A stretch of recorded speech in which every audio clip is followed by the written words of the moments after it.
You are tuned to Anywhere the Needle Drops. I am your host, Justin Flagel, and welcome to the show. What's going on, world? How are you doing out there? Did you watch the Oscars the other night? I checked that out, and yeah, that was a good time. I watched most of it, I should say. There was a moment during the evening where Conan sort of mischievously looked at the camera and said, "Well, folks, we've reached the halfway point." And I thought, haha, Conan, good joke, because it's always the Oscars running over, but we had to be well on our way at that point. And then I looked up the awards left to be given, and, well, sure enough, we had only given away half of them. So I watched a bit more, and then I had to be up early in the morning, so I was like, yeah, I'm out. I'm going to have to read about this in the morning, see who won. So, but it was a good show. I feel like, in recent years, maybe in the last decade, the Oscars maybe have lost their way a little bit, and this felt like a return to form. It was a good show, entertaining. I love the way they showcase things, the sets, the numbers. Conan did a great job hosting, and they just seemed to have a good flow to it. People had their moments. There's a lot of emotion, a lot of love and art out there, which is what it's all about. They got into a little bit of cultural events. They had the firefighters from California there. They had the filmmakers from Palestine and Israel there commenting on, foreign policy. And I thought it was a good moment where, we got that touch of current events and showing our support for the things we should support, but still having a show about the art and celebrating the art. And I think in this time with those events, we need more art. We need the love that art brings. And man, I've got some love in art here coming up for you. So you probably notice, if you're a regular listener, we are on an off week, which means this is a bonus episode. And so we've got another AtND live here for you. This time it's our good friend Abbie Thomas, friend of the show, friend of Red Chuck Productions. So Abbie and the Crazy Hearts came to Theory One Studios in downtown Niles, and we set them up, and they recorded a couple of songs, did some studio sessions of 2 great songs, and you'll get to hear those here on this show. And also, if you check the show notes, there's going to be some links to the actual videos. Highly recommend checking those out. The audio is great, but the videos really put you in the room and you see the fun of this session. The video work done by Chuck Nelson of On Base Productions was just magical. It was all magic in that room that night. We had Abbie, we had the Crazy Hearts, we had her guest on Not Gonna Lie, Corey Rennell, we had Paul Clemson doing the sound, we had Chuck Nelson doing the video. Everyone was just on fire, hitting on all cylinders, and it was a great time. So you're gonna hear some great music. Definitely check out those videos when the episode's done, but you'll hear the songs we recorded from that session and a little short form interview with Abbie. And then we'll be back next week with a regular episode. Until then, take care of each other, take care of yourselves. Here's to life.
One more last one.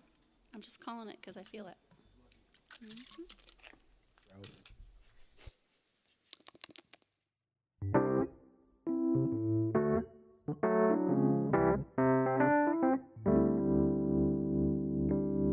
All of the hugs, all of the kisses, all of the times you listen, all of the fights, all of the makeups, all of the times you picked up my pieces. And when it comes, hope I don't regret some things I should have said. So I'm telling you now, I love you till my last breath.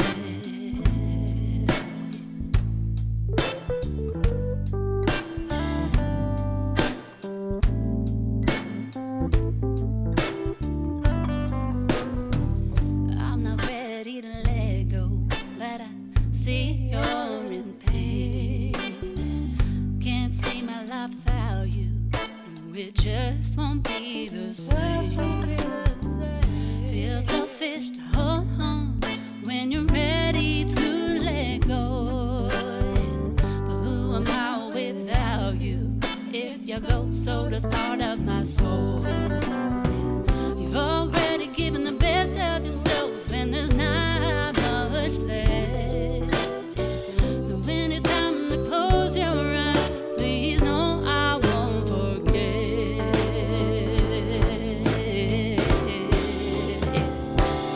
All of the hugs, all of the kisses, all of the times you listen, all of the fights, all of the makeups, all of the times you picked up my pieces. And when it comes, hope I don't regret some things I should have said. So I'm telling you now, I love you till my last breath.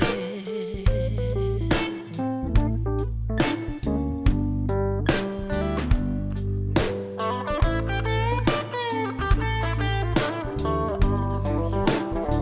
You're looking at me with tears in your eyes, and you know I've got 'em too. Yeah. Lord only knows what's in the afterlife. I promise I'll catch up soon. No, you never left my side. You won't leave me behind for long. I gotta finish some business here, and I plan to finish strong. Yeah. I'm powered by the memories I'm holding on to. All of the hugs, all of the kisses, all of the times you listen, all of the fights, all of the makeups, all of the times you picked up my pieces. And when it comes, I hope I don't regret some things I should have said. So I'm telling you now, I love you till my last breath.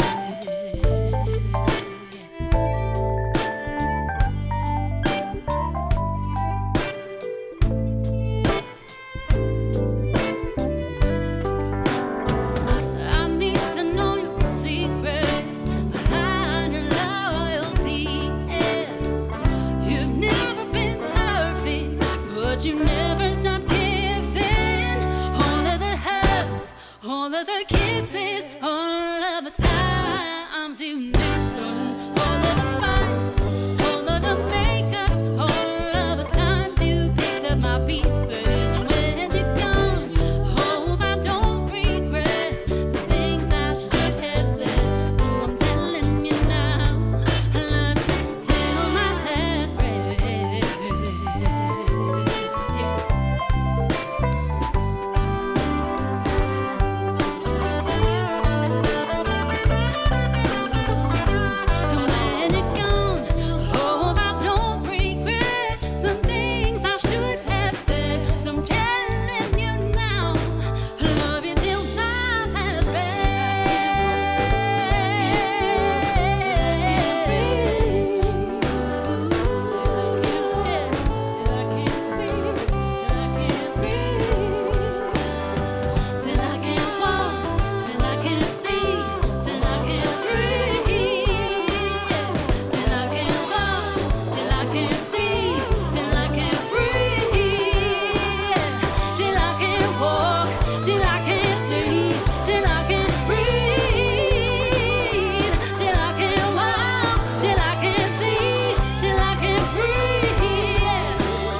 welcome to Anywhere the Needle Drops Live. Welcome back to the show. Welcome to our live format here. How are you doing? I'm good. Thank you for having me. Awesome. So, you had an amazing year. We last talked in 2023, and then 2024 happened. Yeah. Tell us about that. It's been a lot, but a lot of really good things. I think the last time we talked was before probably 2023 JMAs. Yeah. It was before then. Yep. Has it been that long? It has been that long. Yep. Yeah, my world has just like gotten really crazy in the best way. And yeah, I've been able to play more concerts with original music because originally I started off as a cover artist, and so now my schedule's flip-flopping to more and more concerts with original music, and less cover gigs because that's how I pay my bills because I'm a full-time artist. Yeah. So the JMA Awards have kind of blown up my world and brought some really fun opportunities my way. So life has been good. Yeah. So Yeah. 2 years in a row, Artist of the Year. How does that feel? It's strange, honestly, because the first year I signed up, or not signed up, but I submitted material the first year was like an hour before the submission deadline, and a friend had sent me a text message and said, hey, you should do this thing real fast. And so I didn't have any thought behind my application. I just submitted music, and it was basically like, oh, what have you been up to? What projects are you working on? And then I won Artist of the Year for Female Multi-Genre. Yeah. And tried to not cry on stage. And then 5 days later, I was opening for Clint Black, and I'm not a country artist, so it was awesome and bizarre. Yeah. In just the best way. And then we had a sold out show at Ignition Garage, a week after Clint Black, and which was an amazing show. I was there. Yeah. So the end of 2023 was just. It was awesome and exhausting, and I couldn't quite figure out what was going on. Yeah. It just all happened so fast. And then I had a fully funded Kickstarter campaign at the end of 2023 for a new album. Yeah. And so 2024 has been all about that. Yeah, so that sets you up. So you're coming off this award, you're playing these big shows, you fund your album, and then you dive into 2024. Yeah. And so what did you do all last year? Wrote music, recorded music, spent way too much time behind a computer, creating all my own marketing content, and I edited all my own music videos, and had a whole marketing schedule of this is when this single is coming out, this is when this single's coming out. So I think I released 6 singles to lead up to the album release, and all of them either had a lyric video or an official music video, and did all that while touring full time. I did get to hire a publicist that lightened my load just a little bit. Sure. But I think if I hadn't done that, I would have just completely lost my mind. Yeah. Because it was just a lot of work. But we got to play some great shows, and it was a fun year. Well, and we were just hanging out with Corey, who Corey is Ronell. on the title track of the album, in the music video. Yeah. And so tell me what that was like, getting to work with Corey. Oh my goodness. So I was in my little basement studio last winter, and Simon was a co-producer on the album. We were sitting there talking about dream world scenario. What would you do with this specific song, or with this song and that song? And I was like, oh my gosh, I kind of want Not Gonna Lie to be a duet. It feels like a duet to me. And he's like, well, who would you want to sing with you? I was like, Corey, who I met when his cover band was playing at a bar 5 years before. And so we've just been IG friends. That's it. We've never worked together. We've never written together. And we have this funny little saying for this whole album project, dream world scenario, what would you do? What would you do for a Grammy? If we had a label and we were in that situation, what are the decisions you would make? I was like, for the Grammy, I'm asking Corey I'm going to do it. I'm scared to ask him because he has an impeccable resume. He's worked with some amazing artists. Yeah, some big names. Yeah. Some of my favorites too. And so I was like, Hail Mary, hey, do you want to sing a duet on my album? And he instantly was like, yeah. It's like, what's the song? So we sent him a demo, and he was in. And so that was just really encouraging. Yeah. And I was like, if someone like that is willing to collaborate, then we must be doing something right. Yeah, well, That's how it and felt. you and Corey work together so well, as we Yeah. just saw. I mean, that's incredible what you two do on that song. And honestly, we've only been in the room together 3 times. That's and every amazing. time I see him, it's like seeing a best friend that you've known your whole life. It's just really easy. Yeah. And I think it's because we kind of get each other. So when he came to the studio, when we were recording the album, he's a music minister, and I grew up a minister's kid. And so, like, we instantly just kind of connected on, like, lifestyle and all that stuff that comes with it, and all the stereotypes and difficult people you have to deal with because that's the lifestyle you live. And we ended up co-writing, like, the intro to Not Gonna Lie together in the room, which was really fun. And then the track came out and was number 3 on iTunes and it stayed on the charts for like 3 days, which for me is like, that's insane because I have a very small fan base. That's in the amazing. grand scheme of things. Number 3 on iTunes. Yeah, That's so cool. That was really fun. Yeah. Yeah. Well, okay, so, and you have Corey, and you mentioned, you know, Simon helping produce the album. We also just saw the whole band perform, you know, Nate, who helped.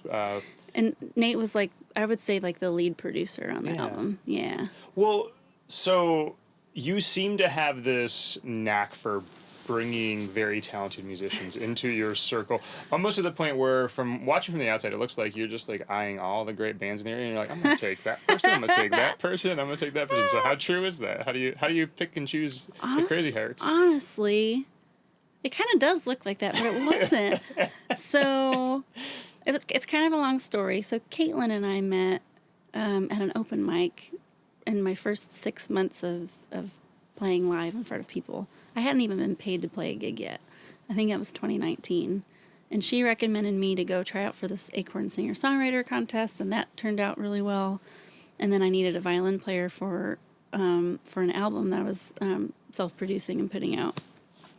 And so Caitlin's just always been there from the beginning. Her vocals are insane, and she's become just one of my best friends. And so she's one of those people that she'll tell me how it is. She doesn't sugarcoat it, and sometimes you need that. Yeah. And so she's been here, and she's been a staple. And then the rest of the guys, I've just been like, I saw Simon play at an open mic, so then I learned his name.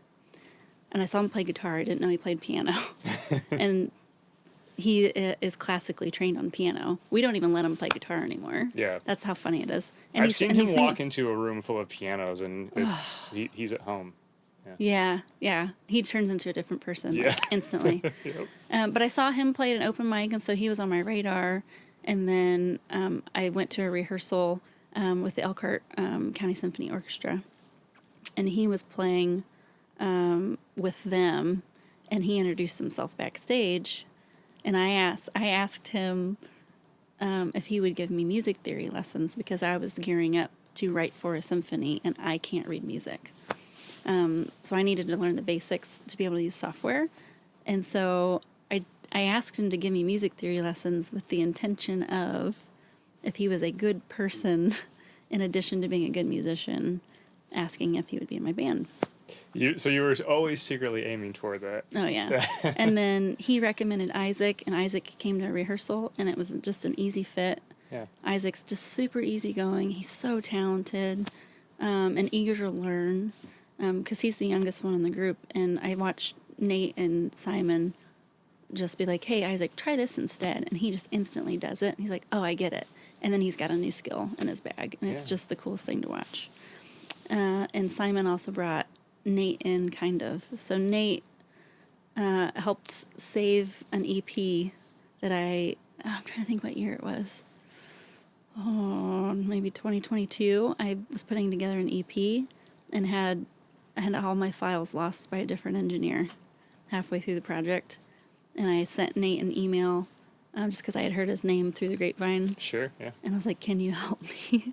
Because I already have like an EP release concert. I'm opening for an artist from Chicago. Like, I'm in a pickle. Gotta have this album ready, yeah. Yeah. And so Nate got me through that project. And then when I was going through my music theory lessons with Simon, he was like, hey, have you ever seen Nate play drums? I was like, I mean, once in the studio. Like, I didn't know that he actually like played, but he can play. Yeah. And he's like, what if I like mentioned in his ear that you need a drummer? I was like, okay.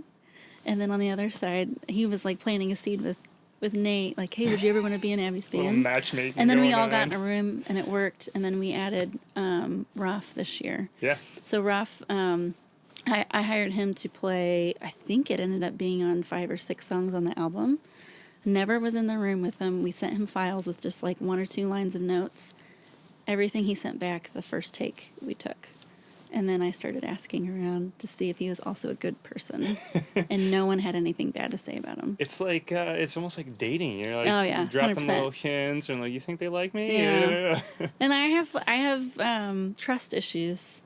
So if I'm considering working with someone, I do my homework and I dig deep to see if there's any baggage. Yeah. Because band members also have to represent me.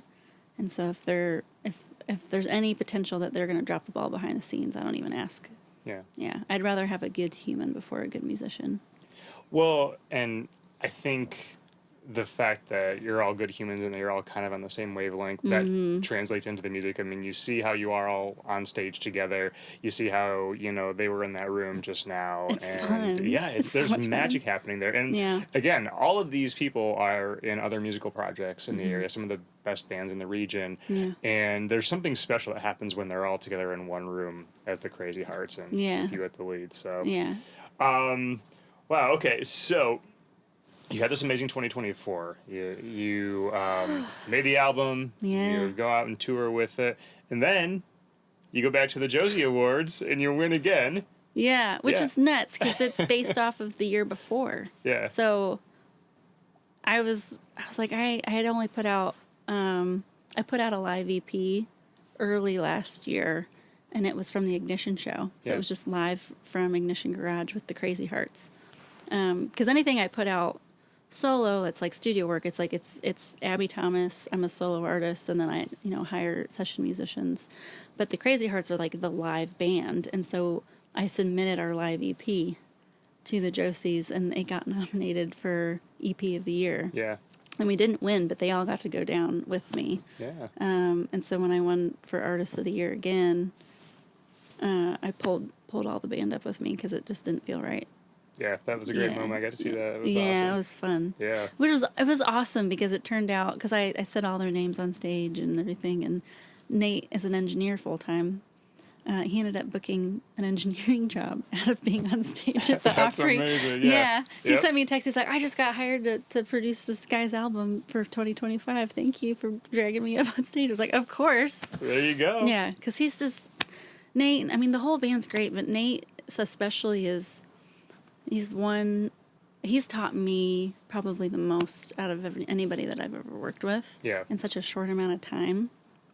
And we've become basically best friends, and we kind of operate on the same wavelength that what we love about music is what it does for people, not necessarily what it does for yourself. Yeah. And he also, when he plays drums, and everybody in the band does this, when they play the music, they do it in a way to serve the music, not themselves. And so with the music and just with the way that they treat people, and Nate especially, like they're just such good humans. And I love playing shows with them because everyone just leaves so happy. Like us, the audience, it's just even when we play like the sad songs like Crystal Ball and everything, Yeah. everyone always leaves just like a little lighter. Yeah. Yeah. Yeah. Okay, well, you've had this amazing year. It's 2025 now. Yeah. So, what are you hoping for this year? Oh, I'm actually going to strip the Crazy Hearts down a little bit just for this year and do like an acoustic tour, because 2024 was all about like the full band playing those songs live the way that they were produced in studio for the most part. Yeah. I can't sing and play trumpet at the same time, but this next year is going to be about stripping it back a little bit. Isaac's going to play upright bass. Simon's going to be on keys. I'll have my guitar. We have to consolidate to see who all can fit in one vehicle. And I'm going to try to go play a bunch of listening rooms and try to build more of a fan base on the road. Because that's one thing that I've struggled with is like, if people hear us play live, they always connect, and I always leave a show knowing that I gained more fans, right? But globally, like compared to the other big artists that are making a full-time living from music, my fan base is like a size of a pea. And so I've got to do a little bit of legwork and get on the road and go that way. And I'm also going to hit like social media marketing pretty hard this year too. So a couple of the guys and myself are planning on every like 2 weeks getting in a room and just playing live and sharing that content online. Nice. Okay. And hoping that will help build more of a fan base too. Yeah. Yeah. Because whenever we have shows in like northern Indiana, southern Michigan, and even a little bit in Illinois, and like tickets sell really well. But once we get outside of that, like that geographic area, it gets harder, and I have to spend more money on marketing, and I would like to not do that. Sure, yeah. Got to spread that word. Yeah. All right, so doing some little more touring, reaching out for the fan base a little more. Any new music on the horizon? Yeah. Yeah? Yeah. So the plan was that after the album got released, that every about 6 weeks I was going to release a new single, but life happened and Sure.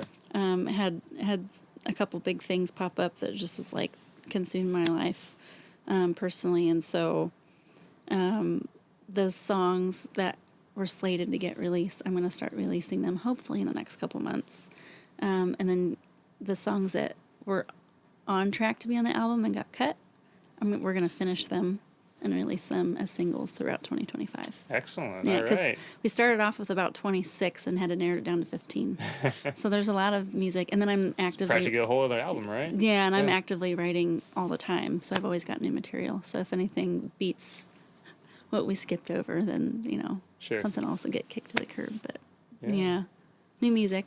Awesome. Yeah. All right, so we got some new music, got the tour. It's going to be a good year. Yeah. Hopefully a little calmer than 2024. That was nuts. I barely slept. Yeah. I think by the time I got to November, I crashed real hard. Yeah. Yeah. Yeah. Well, I wish you some rest this year and some success. Yeah. Not too much rest. Got to get that fan base. Just a slow and steady sounds good for There you go. 2025. All right, Abbie Thomas, thank you very much. Yeah. And check out Abbie on her website and on the socials. Yeah, thanks for Thanks. having me.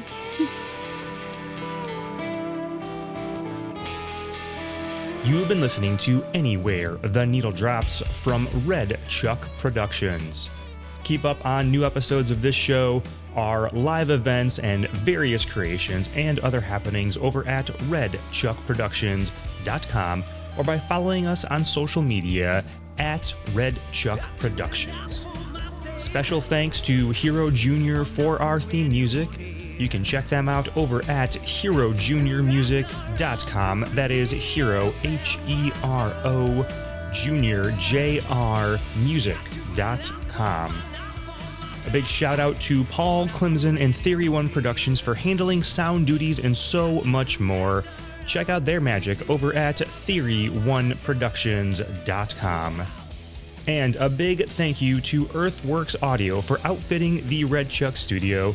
See their microphones and their other products over at earthworksaudio.com.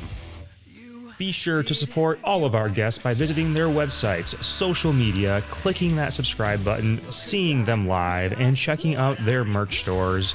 Give musicians and artists your money. We'll be back with the next episode. Until then, thank you for your time. Here's to life.